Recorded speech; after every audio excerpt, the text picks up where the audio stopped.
ఇది ఆడుకునేటువంటి క్రీడారంగం అయితే కాదు, ఇది ఒక రణరంగమే. ఎందుకు రణరంగంతో పోల్చబడింది అని అంటే, ప్రతి దినము కూడా మనం పోరాట యోధులుగా మనం ఈ లోకంలో బ్రతకవలసిన వారు. ఉదయాన్నే లేచి డ్యూటీకి వెళ్ళాలి, ఒక పక్క ఇక్కడ పనులు చేసుకోవాలి, కుటుంబం కొరకు కొన్ని బాధ్యతలు వహించాలి. అంటే ఇది భౌతిక పరంగా ప్రతి ఒక్క కుటుంబానికి ప్రతి ఒక్క వ్యక్తికి ఉండేటువంటి పోరాటాలే. కానీ క్రైస్తవ జీవితంలో పిల్లల కొన్ని పోరాటాలు కూడా ఈ లోకంలో మనం జీవించవలసిన వారమని దేవుని వాక్యంలోనే ఒక చోట పౌలు మాట్లాడుతూ అంటాడు. చూడండి ఒకసారి ఎఫెసీయులకు రాసిన పత్రికకు రండి. ఎఫెసీయులకు రాసిన పత్రిక 6వ అధ్యాయం 10 నుండి నేను చదువుతూ ఉన్నాను. చూడండి పిల్లల, తుదకు ప్రభు యొక్క మహాశక్తిని బట్టి ఆయన యందు బలవంతులై ఉండుడి. మీరు అపవాది తంత్రములను ఎదిరించుటకు శక్తిమంతులైనట్లు దేవుడికి సర్వాంగ కవచమును ధరించుకునడి. ఏలయనగా మనము పోరాడుతున్నది ఏంటంట? మనము ఉందా? మీ బైబిల్ ఆ మాట ఉందా? ఏలయనగా మనము పోరాడుతున్నది శరీరులతో కాదు కానీ ప్రధానులతోనూ అధికారులతోనూ ప్రస్తుత అంధకార సంబంధులకు లోకనాథులతోనూ ఆకాశ మండలమందున్న దురాత్మల సమూహములతోనూ పోరాడుచున్నాము అన్నాడు. ప్రియులారా, ఇక్కడ కనబడుతున్నటువంటి మాట ఒక క్రైస్తవ జీవితం అనేది నిరంతరం పోరాటం అనే చెబుతుంది. మరి ఏ విషయంలో మన పోరాట యోధులుగా మనం నిలబడాలి అని అంటే, మన యొక్క జీవితంలో 3 ప్రధానమైనటువంటి పోరాటాలు ఖచ్చితంగా మనం సలపాలి. ఈ 3 పోరాటాలతో మనం ఏదైతే చెయ్యాలో ఈ 3టిని కూడా శత్రువులుగానే మనం పరిగణించుకోవాలి. అదే క్రైస్తవ జీవితంలో పిల్లరా నిరంతరము మనము ఈ లోకంతో మనం పోరాటం చేయాల్సిన వారు. దేంతో పోరాటం చేయాలంట? ఈ లోకంతో మనం పోరాటం చేయాలి. రెండవది, ఈ దేహంతో కూడా పోరాటం చేయాలి. అంటే పాపమరణం అనేది అనుకుంటున్న సమయాల్లో లేదా పాపమరణం కూడా దగ్గర అవుతున్నటువంటి బ్రతుకుల్లో ఈ శరీరం యొక్క పరిశుద్ధతను కాపాడుకోవడానికి, పాపమును జయించడానికి, పాపం మీద మనం ఆధిపత్యాన్ని వహించడానికి ఈ శరీరంతో కూడా నిరంతరం మనము పోరాటం చేయాలి. మూడవదిగా పిల్లల ఈ యొక్క సాతాను మీద కూడా మనం పోరాట యోధులమై ఉండాలంట. అంటే శరీరముతోనూ, 2 పాపము మన యొక్క లోకముతోనూ, 3 సాతానుడితోనూ, ఈ 3 రకాలైనటువంటి శత్రువుల మోకతోటి ప్రతి దినము మన జీవితాల్లో పోరాటం సమకూర్చిన వారమై ఉన్నాం పిల్లరా.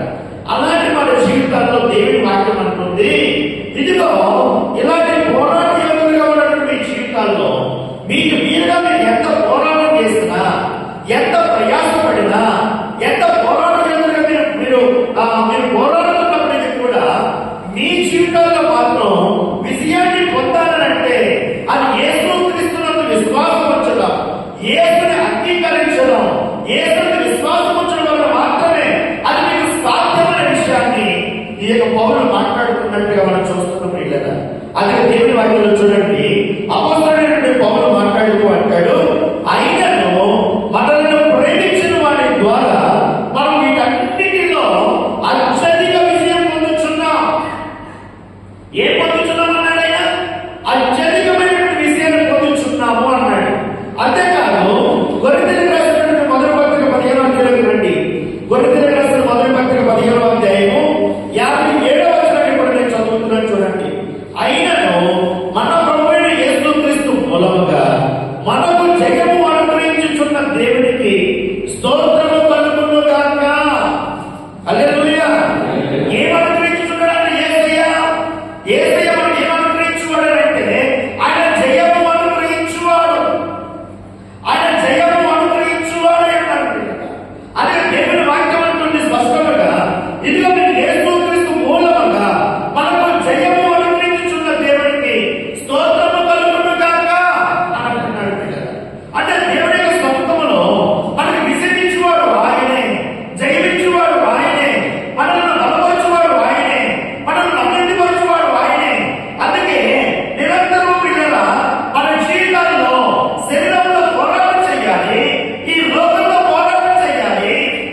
మనం ఓటమి పాలైపోతున్నాం పిల్లలు.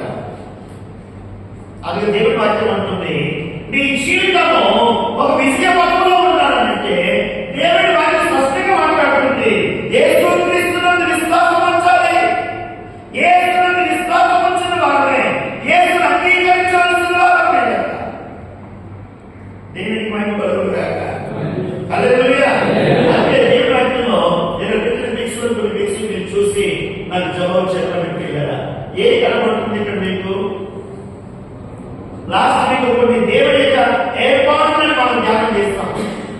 ఆధ్యాత్మికమైనటువంటి విషయంలో దేవుడు ఇచ్చిన ఏర్పాట్లు ఏమై ఉన్నాయి అన్న విషయాన్ని గురించి గత ఆదివారం నాడు ధ్యానం చేస్తాం. ఇది రెండవ భాగంగా ఇదే ఆధ్యాత్మికమైన జీవితంలో ఎలాంటి విషయాన్ని ఏ రీతి మనకి సాధ్యం పడుతుంది అంటే ఎలాగో మనం సాధ్యం చేసుకోగలం, ఎలాగో సాధించగలం అన్న విషయాన్ని మేరకు ఈరోజు మన ధ్యానాన్ని ప్రారంభిస్తున్న వారమైనా ఈ బిడ్డ మనం చూస్తున్నప్పుడు మీకేమనిపిస్తుంది చెప్పండి ఒకసారి. ఒక వ్యక్తి నిలబడ్డాడు, నిలబడ్డ వ్యక్తి ఏదో పథకాలు బంధించినట్టుగా ఉన్నాయి అంతేనా? తానుగా కడితే ఒక రకం ఉంటుంది, ఐదంతో కట్టేది ఒకలాగా ఉంటుంది. ఇక్కడ దేనిలో కట్టబడినట్టు కనబడుతుంది మనకి ఇప్పుడు సంఖ్యలతో లోక చాలా మంచి ఇన్ఫర్మేషన్ బాగా చెప్పారన్న. లోక సంబంధమైనటువంటి బ్రతుకులో ఈ లోక సంబంధమైనటువంటి వ్యామోహంతో కూడిన బంధకాలతో కట్టబడ్డారని బ్రదర్ చెబుతూ ఉన్నారు బిడ్డ. అది చిన్నగానే ప్రారంభించబడింది, తన జీవితంలోకి వచ్చింది. ఆ చిన్నది ఏమైందంటే నిలబడిన మనిషి సైతం ఏం చేస్తున్నప్పుడు మంచిగా మనిషి మొత్తం బృంద నేల బృంద తీసుకుంటుంది కదా. అంటే అది చిన్నదే. ఆ అలవాటు కానీ ఆ వాడిక కానీ ఆ పాపం కానీ చిన్నదే కావచ్చు, కానీ ఆ మనిషి అంతటి కూడా ఏం చేస్తున్నాడంటే నేలను బృంద తీసేస్తున్నాడు. ఇలాంటి నేలను బృంద తీస్తున్నటువంటి సమయంలో మరి ఎలా మన విజయాన్ని చూడగలం అని అంటే అంటున్నాడు, యేసుక్రీస్తునందు మీరు విశ్వాసం ఉంచగలిగితే విజయం ఆయన ద్వారానే మనకి సాధ్యపడుతుందని ఈ మాట మనకి చెబుతున్నట్టు చూడగలుగుతున్నాం. అది మనం చదువుకున్నాం కదా. అయినను ఏంటంట, అయినను ఇది మన యేసుక్రీస్తు ద్వారా మన విజయం అనుగ్రహించుచున్నాడు. ఆయన యేసుక్రీస్తు ద్వారా విశ్వాసం ఉంచడం వల్ల అత్యధికమైన విజయం పొందుచున్నామని దేవుడి వాక్యంలో చెప్పబడుతున్నట్టు చూడగలుగుతున్నాం. ప్రియులారా, మరి యేసు ప్రభువుని విశ్వాసం ఉంచినప్పుడు విజయాన్ని మనం పొందుకోవడానికి ఏమి అనుగ్రహించారు మనకైనా? ఏమనుగ్రహించారు మనకి? యేసు ప్రభు నమ్ముకుంటే సరిపోతుందా? యేసు ప్రభు కొరకు వచ్చి ఆరాధన లేకపోతే సరిపోతుందా అని అంటే సరిపోదు. మరి ఏంటి మనం ఏం చేయగలం? ఎలాగో మీరు యేసుక్రీస్తు నమ్ముకుంటే ఎలాగో విజయాన్ని పొందుకోగలమనంటే యేసు ప్రభువుని విశ్వాసం ఉంచిన మన జీవితాలకు దేవుడు ఒక వరం ఇచ్చాడంట మనకి. ఏమి ఇచ్చాడండి? గట్టిగా చెప్పండి. వరం ఇచ్చాడు ఆయన. ఏంటి ఆ వరం అంటే పరిశుద్ధాత్మ దేవుడు అనబడిన వరాన్ని మనకైనా అనుగ్రహించాడు. ఈ రోజు యేసు ప్రభువుని విశ్వాసం ఉంచిన మన అందరి హృదయంలో మనందరి జీవితంలో ఎవరున్నారయ్యా అంటే దేవుడి వాక్యం అంటుంది, ఇదిగో మీలో పరిశుద్ధాత్మ దేవుడు ఉన్నాడు. ఎవరున్నాడంటే ఆయన పరిశుద్ధాత్మ దేవుడు ఉన్నాడు. అందుకే మనం ఆరాధిస్తున్న దేవుడు తండ్రి, కుమార, పరిశుద్ధాత్మ దేవుడు, త్రియేక దేవుడై ఉన్నాడు. ఆయన ఎందుకు యేసు ప్రభువుని మనం ఒక్కసారి విశ్వాసం ఉంచితే చాలు, ఆయన మనలో ఉంటాడు, మనతో ఉంటాడు, మనలో నివసిస్తాడు, మనల్ని ఎల్లకాలము నడిపించువాడు. ప్రియులారా, దేవునికి స్తోత్రము కలుగును గాక. హల్లెలూయా. చూడండి ఒకసారి యోహాను సువార్తలోకి రండి ప్రియులారా. యోహాను సువార్త 16వ అధ్యాయము నేను చదువుతూ ఉన్నాను. చూడండి దేవుని వాక్యంలో నేను చదువుతున్నాను. చూడండి 14వ అధ్యాయంలోకి రండి. మొదటి 14వ అధ్యాయం 16వ చదువుతున్నాను. నేను తండ్రిని వేడుకొందును, మీ అందరి ఎల్లప్పుడూ ఉండుటకై వేరొక ఆదరణకర్తను అనగా సత్యస్వరూపియగు ఆత్మను మీకు అనుగ్రహించును. లోకము ఆయన చూడదు, ఆయన ఎరుగరు కనుక ఆయన పొందనేరదు. మీరు ఆయన ఎరుగుదురు, ఆయన మీతో కూడా, మీ బైబిల్ చెప్పండి, ఆయన మీతో కూడా నివసించు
పరిశుద్ధాత్మ దేవుని వరముగా ఇచ్చాడు. ఆయన కలిగిన మన జీవితాలను ఆయన అనుసరించగలిగినప్పుడు మన జీవితంలో ఏమి పొందుకుంటాము అంటే విజయాన్ని పొందుకుంటాం. దేవునికి స్తోత్రము కలుగును. అర్థమవుతున్నాయి నా మాటలు ప్రియులారా? ఆ పరిశుద్ధాత్మ దేవుడు పౌలు వలన వాటిని చూపిస్తున్నాడు. కేవలం అంటే మన వాక్యంలో రాయబడిన ఆకారం మాత్రమే. ఆ పరిశుద్ధాత్మ దేవుడు మన హృదయంలోకి వచ్చాక, మన జీవితంలోకి వచ్చాక మనతోనే ఉంటాడు, మనలోనే నిలుస్తాడు, ఎల్లప్పుడూ మనల్ని నడిపిస్తాడు. ఆ పరిశుద్ధాత్మ దేవుడు ఉన్నాడనేటువంటి అవగాహన ఈరోజు ఎవరికి కూడా అంత ఎక్కువగా లేదు. అవునా కదా చెప్పండి? బయటకు వెళ్తున్నాడే అని చెప్పి బయటకు పోయి ఏదో చేసుకుని వచ్చారు తప్ప, అరే మనలో పరిశుద్ధాత్మ దేవుడు ఉన్నాడే, ఈ పరిశుద్ధాత్మ దేవుడి యొక్క స్పర్శను, ఈ పరిశుద్ధాత్మ దేవుడి యొక్క నడిపింపును మనం అనుభవిస్తున్నామే అనే విచక్షణ అవగాహన ఖచ్చితంగా మన కొంత అవగాహనతోనే ఈ రోజుల్లో మనం బ్రతకవలసిన వారు. అయితే దేవుడి వాక్యం అంటుంది విజయాన్ని వరించడానికి ఆయన ఇచ్చాడు, పరిశుద్ధాత్మ దేవుడు ఇచ్చాడు. ఆ పరిశుద్ధాత్మను మనం అనుభవిస్తున్న మనము దేవుడి వాక్యంలోకి వెళ్ళరా ఆ విషయాన్ని పొందుకోవడానికి వాక్య సంబంధమైన కొన్ని స్థలాలు మనం చూడాలి. అర్థమవుతున్న మాటలు ఎవరున్నారు మీ లోపల? గట్టిగా చెప్తున్నారు. పరిశుద్ధాత్మ దేవుడు ఉన్నాడు. యేసు ప్రభువుని అంగీకరించిన అందరి జీవితాల్లో ఆయన పరిశుద్ధాత్మ దేవుడు నివసిస్తున్నాడన్న మనలో. ఆ నివసిస్తున్న ఆ పరిశుద్ధాత్మ దేవుడి యొక్క సన్నిధిలోనే మనం రూమ్లోకి వెళ్తున్నాం. ఎవరున్నారు మీకు మొదటి ప్రార్థన చేసేస్తాం మనం? అవునా కదా? ఎవరు వెంటనే మనం ప్రార్థన చేసేస్తాం? మనం యేసయ్యా ప్రార్థన చేస్తాం. అప్పుడు కూడా యేసయ్య నాగేశ్వరం నీకు వచ్చేందుకు మనకి ఇక్కడ ఏమన్నా ఒక రూపం వస్తాడా? వాడు మాస్టర్ గారిలో వస్తాడా? వాడు ఎవరైనా సహోదరులో వస్తాడా? కాదు. మరి ఎవరున్నారని ప్రార్థన చేస్తున్నామంటే మనకు ఒక వరం ఇచ్చాడు ఆయన, పరిశుద్ధాత్మ దేవుడైన వరమును. ఆయన ఆత్మరూపుడైన వాడు, ఆత్మస్వరూపుడు ఈ లోకానికి దిగి వచ్చాడు కనుక ఆయన మన మధ్య ఉన్నాడనే విశ్వాసంతో కలిసి ప్రార్థన చేసుకుంటున్నాం. ప్రజలు ప్రార్థన చేద్దామండి, అన్న ప్రార్థన చేద్దామండి, తమ్ముడు ప్రార్థన చేద్దాం. అంటే ఎందుకు ఈ మాట మనం చెప్తున్నాం అనంటే దేవుడి వాక్యం అంటుంది పరిశుద్ధాత్మ స్వరూపుడుగా ఆయన మన మధ్య సంచరిస్తున్నవాడు, జీవిస్తున్నవాడు అయినాడు. ఆ పరిశుద్ధాత్మ దేవుడి ద్వారా ఈ లోకంలో ఆధ్యాత్మికమైనటువంటి జీవితంలో విజయాన్ని వరించడానికి ఎలా సాధ్యమో కొన్ని విషయాలు మనం ఆలోచించడానికి ఇష్టపడదాం. అందుకే దేవుని వాక్యంలో పిల్లల కొన్ని సలహాలు ఇక్కడ చూస్తున్నాము. ఇక్కడ కనబడుతున్నటువంటి కింద దేవుని వాక్యం అయితే ఈ వాక్యంలో ఉన్నటువంటి లేఖనముల ప్రకారం ఆ పరిశుద్ధాత్మ దేవుని అనుభవిస్తున్న మన జీవితాలు పట్టుకోగలిగినప్పుడు ఇక్కడ కలుగుతున్నటువంటి విడుదల, ఇక్కడ కలుగుతున్నటువంటి బంధకాల యొక్క విడుదల ఏదైతే ఉందో, ఇక్కడ కనబడుతున్న విజయం ఏదైతే ఉందో మన జీవితాల్లో కూడా పొందుకోగలుగుతామంటే ఇక్కడ అంటున్నాడు. ఇక్కడ చూడండి, ఒక వ్యక్తి అప్పుడే బంధకాల్లో ఉన్నవాడు ఏ విధంగా విడుదల పొందుతున్నాడో, ఏ విధంగా విజయాన్ని వరిస్తున్నాడంటే దేవుడి యొక్క శక్తి చేత అతను విజయాన్ని వరించువాడిగా ముందుకు వెళ్తున్నట్టు మనం చూడగలుగుతున్నాం. ప్రియులారా, అందుకే ఈ యొక్క దేవుడి వాక్యం ఇస్తున్న కొన్ని సలహాలు మనం ఆలోచించగలిగితే, ఆ సలహాలను మనం పాటించగలిగితే, ఒక్కొక్కటి మనం ఒకదాని మనం ఆలోచించుకుంటూ మనం వెళ్ళగలిగితే దేవుడి యొక్క సముద్రంలో విజయాన్ని మనం కైవసం చేసుకోగలుగుతాం. అదే చూడండి, సక్సెస్ చూస్తున్నాం మనం ఇక్కడ. అవునా? ఏం కనబడుతుంది మనకి ఇక్కడ? ఈ సక్సెస్ కి ముందు మనం ఏం చూడాలయ్యా ఇక్కడ అంటే ఈ ఎదుగుతున్న ఈ మెట్టు గమనించుకుంటూ పోవాలా. ఈ మెట్టులో ఈ గ్రోత్ అనేది ఏదైతే ఉందో ఈ గ్రోత్ ప్రకారం మనం ఎదుగుతున్నంత కాలం దేవుడి సముద్రంలో ఉన్న విజయాన్ని మనం పొందుకోగలుగుతామన్న పిల్లలు. ఇక్కడ వచ్చాము, మొదట ఏదో ఒక హెల్పర్ గా వచ్చాం. తర్వాత అదే హెల్పర్ పొజిషన్ లో సూపర్వైజర్ అయ్యేవాడు నీ హ్యాపీ కాదు. అవునా కాదు? ఏదో హెల్పర్ గా వచ్చాం, అదే కంపెనీలో మీ నమ్మకత్తుని పనితీరు చూసి సీసీ కెమెరాలో మీ మోటార్లు గమనించి అరే ఈ వంశీ గారు చాలా మంచోడు బాబు, ఈ వంశీని హెల్పర్ గా కాదు దీని కొంత మనోడిని కొంత మేనేజింగ్ చేసేవాడు సూపర్వైజర్ పెడదామని అనుకుంటాడే. సంతోషం కాదా మీకు? అరే నేను వచ్చినప్పుడు చాలా దీనస్థితిలో వచ్చారే, మీరు నమ్మకం మీరు పనితీరును బట్టి మీరు ఎంతో బాధ్యత పనిచేస్తున్నారే, కాబట్టి మీరు ఈ పొజిషన్ ఇస్తానంటే మీకు సంతోషం కాదని చెప్పండి. అంటే ఈ లోక సంబంధమైన జీవితంలోనే ప్రమోషన్ అంటే ఎంత సంతోషం, సక్సెస్ అంటే ఎంత ఆప్యాయత, విజయం అంటే ఎంత ప్రీతి మనకి, అవునా కదా? ఇలాంటి మన జీవితంలో ప్రియులరా దేవుని వాక్యం అంటుంది, యేసుక్రీస్తునందు నువ్వు విశ్వాసం ఉంచావా నీ జీవితాన్ని ఒక విజయ పథంలో నడిపించువాడంటూ ఆయనే. హల్లెలూయా. ఈ రోజు మనకు ఒక విజయాన్ని భరించలేం.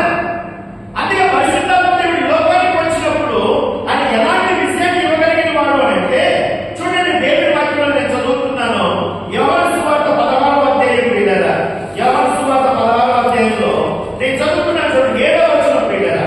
అయితే నేను నీతో సత్యము చెప్పుచున్నాను, నేను వెళ్ళిపోవడం వలన నీకు ప్రయోజనకరము, నేను వెళ్ళని ఎడల ఆదరణకర్త మీ యొద్దకు రాడు, ఆదరణకర్త మీ యొద్దకు రాడు, నేను వెళ్ళని ఎడల ఆయన మీ యొద్దకు వచ్చును, ఆయన వచ్చి పాపమును గుచ్చియు నీతిని గుచ్చియు తీర్పును గుచ్చియు లోకమును ఒప్పుకొన చేయును. అంటే పరిశుద్ధాత్మ వచ్చి ఏం చేస్తున్నాడంటే, ఏదైతే నువ్వు సాధించలేకపోతున్నావో, ఏ పాపాలను నువ్వు జయించలేకపోతున్నావో, ఏ లోకాన్ని నువ్వు సాధించలేకపోతున్నావో, అలాంటి వాటిలో పరిశుద్ధాత్మ దేవుడు వచ్చి నీలో నివసిస్తూ నీ జీవితాన్ని విజయపథంలో నడిపిస్తాడని, దాని వరకు నేను ఒప్పింప చేస్తాడని వాక్యం చెబుతున్న సత్యం వీళ్ళగా. మనముగా స్థిరంగా మనం బ్రతకలేము. ఆత్మ సిద్ధమే కానీ శరీరము బలహీనమైంది. ఈ శారీరక బలహీనత ఎంతవరకు వెళ్ళిపోతామో, ఎంతవరకు కొట్టుకుపోతామో మనకు తెలియదు. కానీ ఎప్పటికప్పుడు దేవుని వాక్యములను బట్టి, ఆయన ఇచ్చిన పరిశుద్ధాత్మ దేవుని యొక్క సన్నిధిని బట్టి మన ఈ లోకంలో విషయాన్ని భరించు వారమై ఉండాలంటే దేవునికి మహిమ కలుగును గాక. ఒక చిన్న ఇలస్ట్రేషన్ చెప్పి నేను ముందుకు వెళ్ళాలని ఆశపడుతూ ఉన్నాను. ఏంటి ఈ ఇలస్ట్రేషన్ అంటే, పాయింట్స్ వైపు వెళ్ళడానికి ముందు ఈ ఇలస్ట్రేషన్ చూద్దాం. ఒక ఓనరు అతనికి ఒక డ్రైవర్ కావాలి. దేనికి డ్రైవర్ కావాలంటే, మన వైజాగ్ ప్రాంతాల్లో చాలా ఘాటీలు ఎక్కువ ఉంటాయి. పైకి వైజాగ్ ప్రాంతాల్లో ఇలా పైకి వెళ్తున్న పనులు, ఏజెన్సీ ప్రాంతాలు. సో ఇలాంటి ప్రాంతాల్లో ఒక ఓనరు ఇద్దరు డ్రైవర్లు పిలిచాడంట.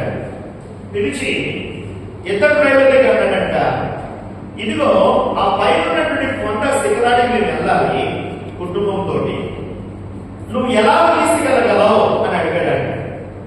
అడిగితే వెంటనే ఒక డ్రైవర్ వచ్చాడు, మొదటి డ్రైవర్. ఆ డ్రైవర్కి ముందే చెప్పాడు ఈ పిలిచిన ఓనర్, డ్రైవర్ గారు మీరు పైకి తీసుకెళ్ళినప్పుడు మాత్రం కొన్ని పద్ధతులు, కొన్ని పైన ఉండే విధానం మీకు తెలియాలి. మీరు ఏ మాత్రం డ్రైవింగ్ స్టీరింగ్ మీరు పక్కకు తిప్పినా నేను నా కుటుంబం ఎక్కడ పడిపోతామనంటే లోయలో పడిపోతాం. కాబట్టి మాకు మంచి సరైన డ్రైవర్ గా నువ్వు తీసుకెళ్ళగలిగితే, తీసుకెళ్ళగలిగే మార్గంలో వచ్చిన అవగాహన మీకు ఉంటే అప్పుడు మిమ్మల్ని మేము సెలెక్ట్ చేసుకుంటాం. ఎలా తీసుకెళ్తావు, ఏంటి చెప్పు, నీ ఎక్స్పీరియన్స్ ఏంటి చెప్పు అన్నాడు. వెంటనే డ్రైవర్ అన్నాడంట, నువ్వు బలెట్టారు సార్, నా కోసం మీకు చెప్పాలంటే గొప్ప చెప్పుకున్నట్టు ఉంటుంది. ఆ ఇచ్చుంది చూసారా, ఇచ్చికి 2 అడుగులు దూరంలో నుంచి కొన్ని ట్రై చేయగలన్నాడు. ఇచ్చికి ఎక్కడి నుంచి ట్రై చేయగలన్నాడు? 2 అంచుల దూరం, 2 అడుగుల దూరం ఉన్నా సరే నేను క్షేమంగా తీసుకెళ్ళిపోతాను, అంత దగ్గర నుంచి నేను ట్రై చేస్తాను, కానీ నేను క్షేమంగా తీసుకెళ్ళిపోగలను అన్నాడు. ఓకే, వెంటనే నీకు ఓనర్ అన్నాడు, సరే మీకు మళ్ళా ఫోన్ చేసి కబురు పెడతామంటే అన్నాడు. మరొక పిలిచాడు, ఇంటర్వ్యూ చేస్తున్నాడు. నువ్వెలా తీసుకెళ్తావు బాబు, పిల్లలతో ప్రయాణం నాకు, మరి ఎలా తీసుకెళ్ళగలవు, క్షేమంగా చెప్పగలవా, చేర్చగలవా మన నా పైకి అనేసి అడిగాడు. అడుగుతూ ఆవిడక ఎందుకు సార్ మీకు ఎంత త్వరగా తిప్పగలిగితే ముందు తీసుకెళ్ళిన వాడి కంటే ఆడు ఇంకా 2 అడుగులు దూరంలో తీసుకెళ్ళగలను అన్నాడు. టాలెంట్ అన్నట్టుగా నేను అడుగు దూరంలో తీసుకెళ్ళిపోతాను సార్, మీకు అభ్యంతరం లేకపోతే అన్నాడు. అంటే వాడు అప్పుడు కాదు, సత్యబాబు గారి కంటే నేనక అంటే ఆ డ్రైవింగ్ ఫీల్డ్ లో అతని కాదు ఇప్పుడు తీసుకెళ్ళేది 2 అడుగులు చెప్పాడు. వాడు పొలబచ్చాడు, వాడు నేను సీనియర్, ఇప్పుడు నేను ఏం చేస్తానంట, ఒక అడుగు దూరంలో తీసుకెళ్ళిపోతాను అన్నాడు. అంటే నీ ఓనర్ అన్నాడంట, వద్దులేదన్న మీకు కబురు పెడతానండి అని చెప్పి అతను పంపించాడు. ఓనర్ పిలిచాడు, అయ్యా మరి నువ్వు తీసుకెళ్తా చెప్పానంటే, అది మీరు చెప్పిన మాటలు విన్నానండి, వాళ్ళు చెప్పినట్టు 1 2 అడుగులు కాదు, సాధ్యమైనంత మట్టుకి ఎంత దూరంలో ఉండి తీసుకెళ్ళగలిగితే అంత దూరంలో ఉండే తీసుకెళ్ళగలుగుతాను తప్ప అడుగు దూరం 2 అడుగులు దూరం అనేటువంటి ఛాలెంజ్ మీ మీద చేయరండి అన్నాడు. దేవుని స్తోత్రం. హల్లెలూయా. ఈ మాట వెంటనే ఓనర్కి నచ్చింది. రేపు మా డ్యూటీలోకి వచ్చేసరికి మీతో మా ప్రయాణం మేము సిద్ధపడతామని చెప్పి కన్ఫర్మ్ చేసుకుంటాం. దీని భావం ఏంటంటే, ఒక్క అడుగు దూరంలో ఉండగలను, నేను అక్కడ ఉన్నాగా నాకు పెద్ద పర్టికులర్ ఉన్నదంటే నేను చాలా స్టాండర్డ్ అండి, నేను పడుకోను, అబ్బాయి నాతో ఉన్నవాడంటే ఏదో చేస్తాను, ఆ బాబును అలా కొట్టుకోవాలి, కానీ నేనేమి అంత పెద్ద ఇబ్బంది కాదండి, నేను చాలా stability, I'm very standard power అండి, నేను చాలా పర్ఫెక్ట్ కానండి, నేను దాని జోలికి పోకుండా నేను ఉండగలనండి అని పాపానికి 1 అడుగు దూరంలోనూ 2 అడుగుల దూరంలో నేను ఉండగలను అని అనుకుంటే ఖచ్చితంగా పడుకోవడం అనేది మరి ఏది క్షేమకరం అంటే ఎంత సాధ్యమైనంత మట్టుకి దూరంగా ఉండగలుగుతామో పాపములకు. నా మాట అనుకుంటున్నాయా? అంటే లోయలు పాపంగా మనం పరిగణించుకుంటే, డ్రైవ్ చేస్తున్నది మన జీవితంగా మనం భావిస్తే, ఆ లోయలు మనం ఎంత దూరంగా తీసుకెళ్ళగలిగితే అంత క్షేమం అంటారు. అలాగే పాపములకు ఎంత దూరంగా మనం బ్రతుకుతామో, పాపములకు ఎంత దూరంగా మనం జీవించగలుగుతామో, మన జీవితాలు అంత విజయాన్ని దేవుని కృపలో మనం పొందుకోగలుగుతామని ప్రియులారా, దేవుని స్తోత్రం కలుగునుగాక. హల్లెలూయా. అందుకే ఈ యొక్క విషయమును అనుభవించడానికి ప్రియులారా కొన్ని ఎక్కాల్సినటువంటి కొన్ని మెట్టులు ఉన్నాయి. ఈ రోజు మనకి టైటిల్ ఏంటంటే ఆధ్యాత్మికమైన విజయము ఎలా సాధ్యం, ఈ విజయాన్ని పొందాలంటే ఎలాగండి, ఈ లోకాన్ని జయించాలన్నా, ఈ శరీరాన్ని జయించాలన్నా, ఈ పాపాన్ని జయించాలన్నా, ఈ లోకాన్ని కారణమైన సాతాను మీద విజయాన్ని వరించాలన్నా ఎలాగో నాకు సాధ్యం అండి. నేను జయించలేకపోతున్నాను, ఉండాలనుకుంటున్నాను కానీ ఉండలేకపోతున్నాను, చెయ్యకూడదనుకుంటున్నాను కానీ చేస్తూనే ఉన్నాను, నా బ్రతుకు కట్టుకోలేకపోతున్నాను, ఎలాగైతే సాధ్యపడుతుంది, ఎలా కట్టుకోగలము అని అంటే మొట్టమొదటి మాట పిల్లరా, దేవుడి వాక్యం అంటుంది, దేవుడి ఆత్మలో నీవు నడవడం నేర్చుకోవాలంటే మొదట. హల్లెలూయా. ఏంటంటే మొదటి మాట, దేవుడి ఆత్మ చేత నువ్వు నడిపించబడాలి, నువ్వు నడవాలి. దేవుడి ఆత్మలో నువ్వు నడవడానికి ఇష్టపడాలి. నువ్వు ఈ లోకంలో బతుకుతున్నంత కాలం శరీర సంబంధిగా నువ్వు బతకడం కాదు, శరీరములకు ఆత్మ, ఆత్మకు శరీరము రెండు విరోధిగా పోరాడుతూనే ఉంటాయి. ఈ పోరాడుతున్నంత కాలము నువ్వు శరీరానుసారంగా నువ్వు జీవించగలుగుతావా లేదా ఆత్మానుసారంగా నువ్వు జీవిస్తావో నీవు ఆలోచన చేసుకోవాలి. శరీరానుసారంగా నువ్వు జీవిస్తే ఈ లోకంలో నువ్వు మాటలిపోనే ఉంటావు. అర్థమవుతున్న మాటలు చూడండి. గలతీయులకు రాసిన పత్రికలోకి రండి ప్రియులారా. గలతీయులకు రాసిన పత్రికలోకి వస్తే దేవుని వాక్యం మనం చూడగలుగుతాం. 5వ అధ్యాయం 16వ వచనం నేను చదువుతూ ఉన్నాను. చూడండి దేవుని వాక్యంలో, నేను చెప్తున్నది ఏమనగా ఆత్మానుసారంగా నడుచుకోండి,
అపేక్షించును.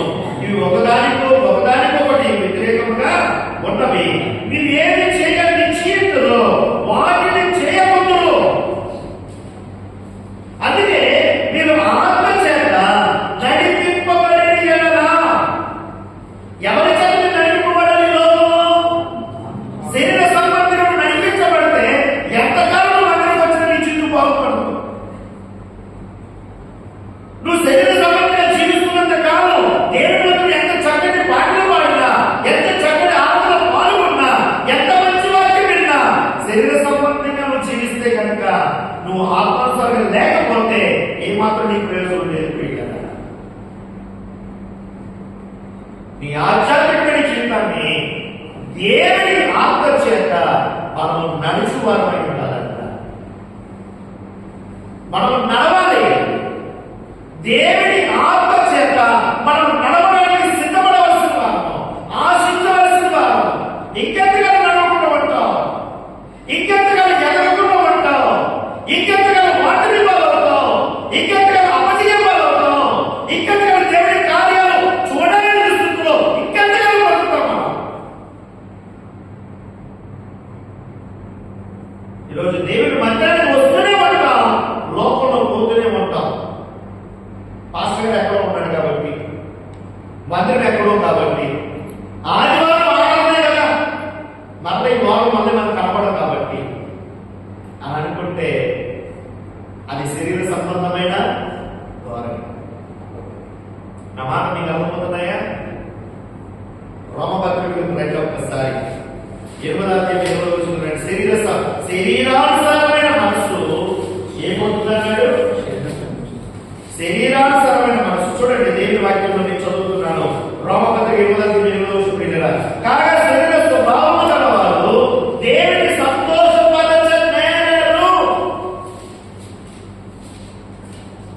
శరీర సంబంధిగా ఆలోచన చేసి, శరీర సంబంధిగా బ్రతుకుతున్నంత కాలం, శరీర సంబంధిగా జీవిస్తున్నంత కాలం, శరీర సంబంధిగా లోపల కొట్టుకుపోతున్నంత కాలం దేవుని సంతోషపరచనేరలేమంట.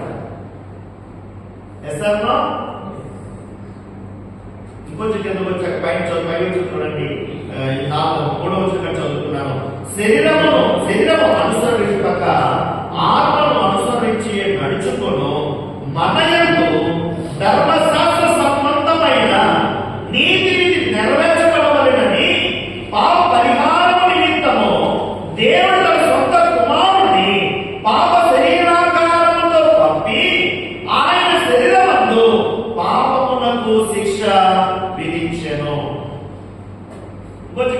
చూడండి, శరీరానుసారులు శరీర విషయములైన మనసుంతురు. శరీరానుసారులు దేని మనసుంటారంటే వీళ్ళు శరీర సంబంధమైన విషయాలు. ఆ శరీర సంబంధమైన విషయాలు అక్కడ గతి వస్తువులు రాయబడ్డాయి.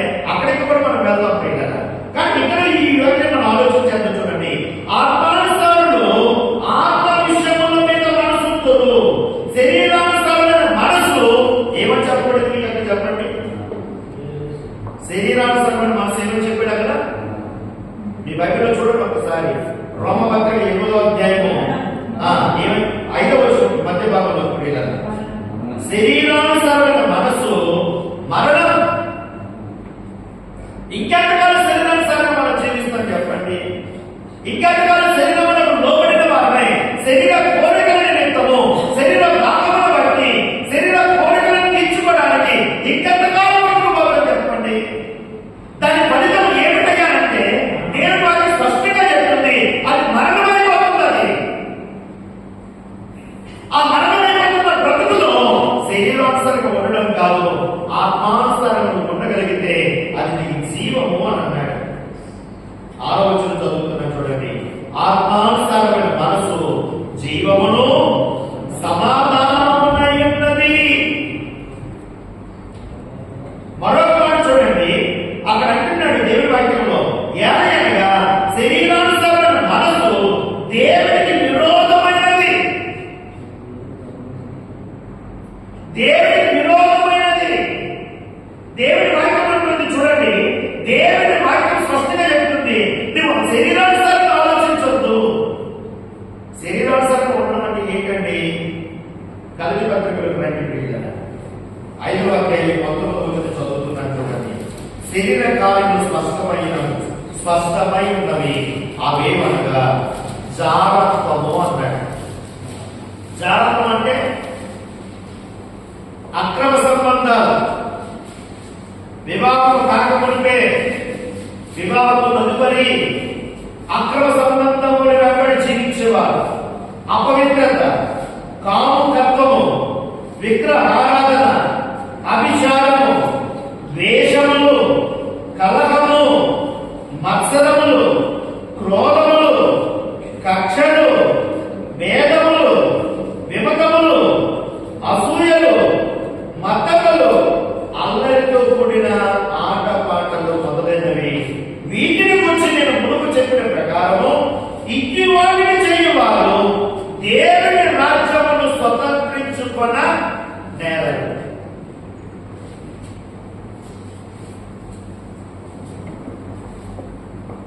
ఇట్టి వాటిని చేయువారు, ఇట్టి శరీర సంబంధమైనటువంటి ధోరణితో ఎదుగు మొదుగు లేకుండా జీవిస్తున్నంత కాలం వీరు దేవుని రాజ్యమును వెళ్ళగలరని చెప్తున్న వాక్యం మీకు వెళ్ళనేరు. అంటే దేవుడి వాక్యం అంటుంది ఇలాంటి శరీరమును జయించడానికి దేవుడి వాక్యం అంటుంది ఇది మీరు ఆత్మ చేత మీరు నడిచేవారు యొక్క దేవుని ఆత్మ చేత నడువుడి అన్న మాట మనం జ్ఞాపకం చేసుకోవాలి. అదే ప్రతి దినము కూడా ప్రార్థన చేసుకోవాలంట. దేవా ఈ రోజు ఈ దినమంతా నీ ఆత్మ చేత నన్ను నడిపించు నాయన, నన్ను బలపరచు దేవా, లోపల జారిపోకుండా, పాములు కొట్టుకుపోకుండా, శరీరాన్ని బ్రతకకుండా నీ ఆత్మ ప్రకారము నీ ఆత్మానుసారముగా జీవించడం నాకు నేర్పండి. ఈరోజు అట్టి ప్రార్థన ఈరోజు మన బ్రతుకులకు కావాలి. అట్టి ప్రార్థన నీ జీవితానికి చాలా అవసరమైనది. అప్పుడే ఈ లోక సంబంధమైన పోరాటంలో విజయాన్ని వరించగలుగుతావు. ఎందుకు ఈరోజు మన జీవితంలో విజయం చూడలేకపోతున్నాం? దేవుని కార్యాలు ఆస్వాదించలేకపోతున్నాం, దేవుని మేలు చేత నడిపించబడలేకపోతున్నామంటే ఏదో దేవుని మందిరానికి వస్తూనే ఉన్నాం కానీ ఇంకా శరీర సంబంధులుగానే శరీరానుసారంగానే మన జీవితాలు కొట్టుకుపోతున్నాయి. కక్షలు, అసూయలు, ద్వేషాలు, వాడంటే మనకు పడదు, మనమంటే వాడి పడదు. ఈ లోక సంబంధమైనటువంటి వ్యామోహముల చేత, కోరికల చేత వీరు కొట్టుకుపోతున్నటువంటి పరిణామాలు పెట్టారు. ఇంకెంతకాలం ఇలా కొట్టుకుపోతుందని చెప్పండి? ఇంకెంతకాలం? ఈ రోజు రాత్రి మనం ఇంటికి వెళ్ళాక 11 లేకపోతే మనకి గ్యారెంటీ లేదు. అవునా కదా? ఈ గ్యారెంటీ లేని బతుకులో మరి రేపటి తెలుగు వరకు వాయిదా వేసుకుంటే ప్రయోజనం ఏముంది? అంతేనా? దేవం ఉండగానే ఇల్లు చక్కబెట్టుకోవాలంట, ప్రాణం ఉండగానే ఒక సమర్పణకు రావాలంట. ప్రాణం ఉండగానే మనము ఒక చక్కని సమర్పణకు దేవాన్ని ఆత్మ ప్రకారము నేను నడిచే కృపను నాకు అనుగ్రహించని ప్రభు సముఖంలో మనం ప్రార్థన చేసుకోవాలి. ఆయన పరిశుద్ధాత్మను ఏదైతే మనకు అనుగ్రహించాడో ఆ ఆత్మ సన్నిధిని అనుభవిస్తున్న మనము పరిశుద్ధాత్మ మనలో ఉంటే అక్కడ మనం పోగొట్టు స్థలాలు పోగలుగుతామా? ఆయన చేత మనం నడుస్తున్నప్పుడు మనం వెళ్ళబడిన ప్రాంతాలకు వెళ్ళగలుగుతామా? పాడు చేయబడిన ఈ దేహమును ఆయన ఆలయంగా చెప్పుకొని ఈ దేహాన్ని మనం పాడు చేయగలుగుతామా? దేవుని వాక్యం స్పష్టంగా చెబుతుంది. చూడండి, అక్కడ వచ్చినాలో చూడండి, 22వ వచనం ప్రియులారా, 21 చివరి భాగం చదువుతాను. ఇట్టి వాటిని చేయువారు దేవుని రాజ్యమును స్వతంత్రించుకున్నారని మీతో స్పష్టంగా చెప్పుచున్నాను. అయితే ఆత్మ ఫలమేమనగా ప్రేమ, సంతోషము, సమాధానము, దీర్ఘశాంతము, దయాళుత్వము,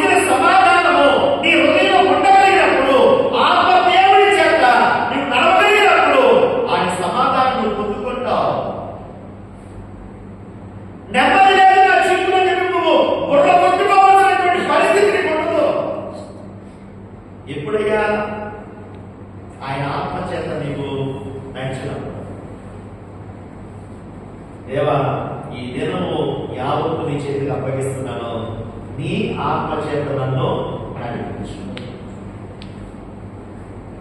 ఈరోజు ఇది అలవర్చుకోవాలి. మన మీద గుండెకు సిల్లు పడినట్టుగా ఎంతకాలం దిగులు పట్టడం వచ్చినా మన జీవితంలో మార్పు లేకుండా, పరివర్తన లేకుండా, మన జీవితంలో బాగు చేసుకోవడానికి ఏమాత్రం ఇష్టపడకుండా ఎంత భక్తి చేస్తే కదా అది ఏమాత్రం మనకు ప్రయోజకరమో.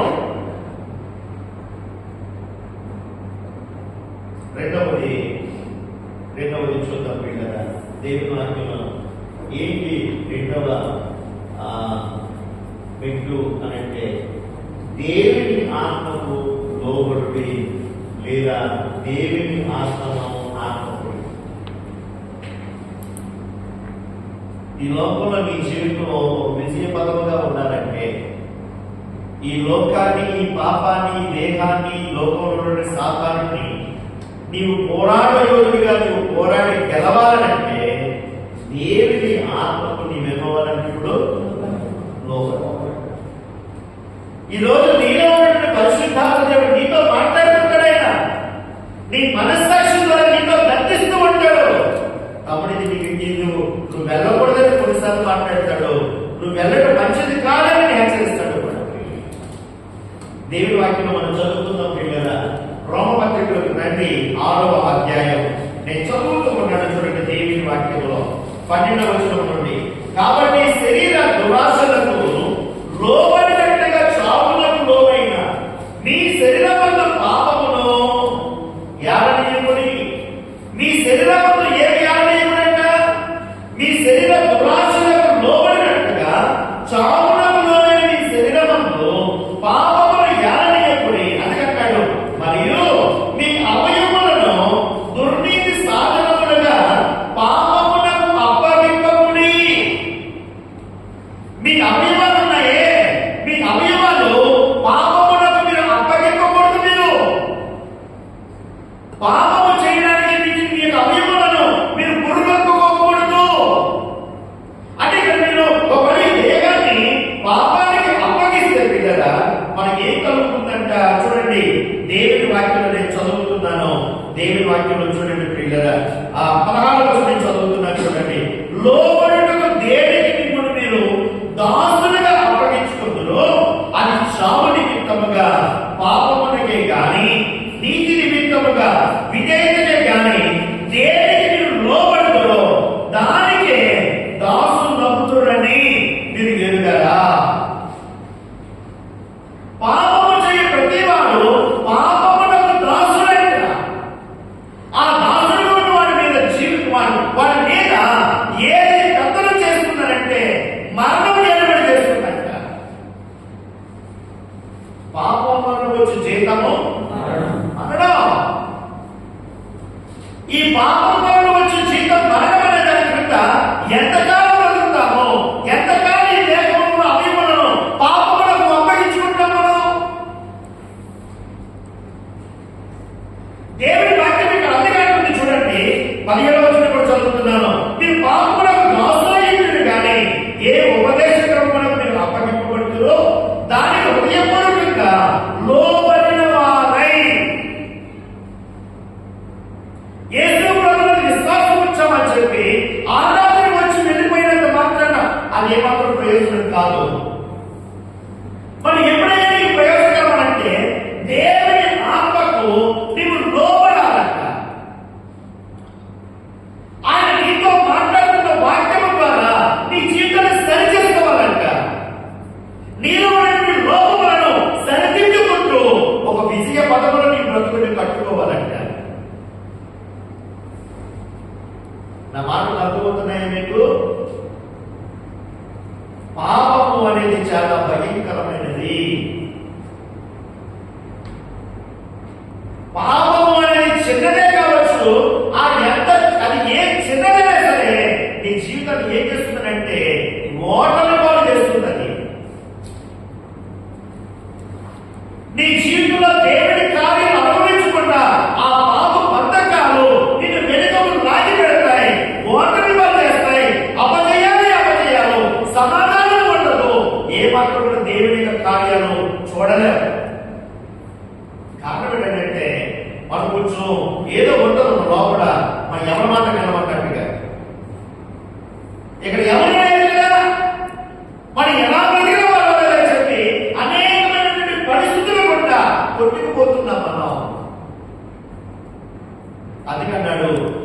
అవయవాలను, మీ శరీర సంబంధమైన అవయవాలను దేనికి మీరు అప్పగించుకుంటారో మీరు దానికి దాసులయ్యా. మీరు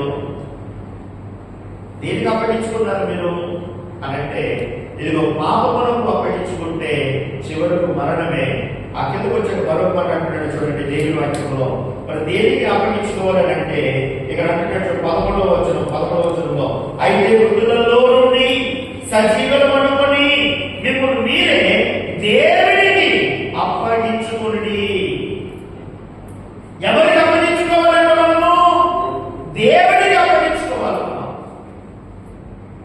దేవునికి అప్పగించుకోవాలంటే అందుకే కింద అంటున్నాడు చూడండి దేవుని వాక్యంలో 20వ వచనం, మీరు పాపములకు దాసులైనప్పుడు నీతి విషయం నిర్బంధము లేని వారై ఉంటుంది. అప్పటి క్రియల వల్ల మీకు ఏమి ఫలం కలిగను వాటి గురించి మీరు ఇప్పుడు సిగ్గుపడుతున్నారు. చేయకూడని కార్యాలు చేస్తున్నంత కాలం ఈ లోపల సిగ్గు, అవమానము, ఏమాత్రం సమాధానం లేనటువంటి స్థితే. దేవుని మందిరానికి వస్తున్నప్పుడు దేవుని వాక్యము చేత దేవుని ఆత్మకు లోబడుతూ నీ జీవితాన్ని కట్టుకున్నప్పుడు ఆ యొక్క నిత్య జీవమానమైన సమాధానాన్ని నువ్వు అనుభవించగలుగుతావు. దేవుని స్తోత్రం కలుగుతుంది. హల్లెలూయా. చదివి ముగిస్తారు చూడండి దేవుని వాక్యంలో, ఇదిగో వాటిని గురించి మీరు ఇప్పుడు సిగ్గుపడుచున్నారు కారా, వాటి అంతము మరణమే. అయినను పాపం ఇప్పుడు పాపములని విమోచింపబడి దేవునికి దాసులైనందున పరిశుద్ధత కలుగుటయే మీకు ఫలము, దాని అంతము నిత్య జీవము. పాపానికి అప్పగించుకుంటే మరణము, పరిశుద్ధతకు అప్పగించుకుంటే నిత్య జీవము. నిత్య జీవంలో సమాధానం ఉందా? పాపంలో సమాధానం ఉందా? ఈరోజు మన జీవితం దేనికి అప్పగించుకోవాలి? ఇప్పుడు దేవుని ఆత్మకు మనము అప్పగించుకున్నామా? ఇక్కడ అంటున్నాడు పాపములకు అప్పగించుకుంటానికి చివరకు మరణమే, పరిశుద్ధతకు అప్పగించుకుంటే అది నిత్య జీవమే. ఈరోజు అలాంటి కృపలోకి ప్రభు మనందరినీ నడిపించి బలపరచును గాక.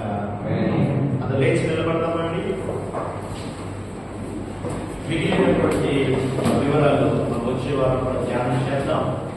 ఈ వారం వచ్చే వారం మిస్ అవ్వకుండా ఈ ఆధ్యాత్మిక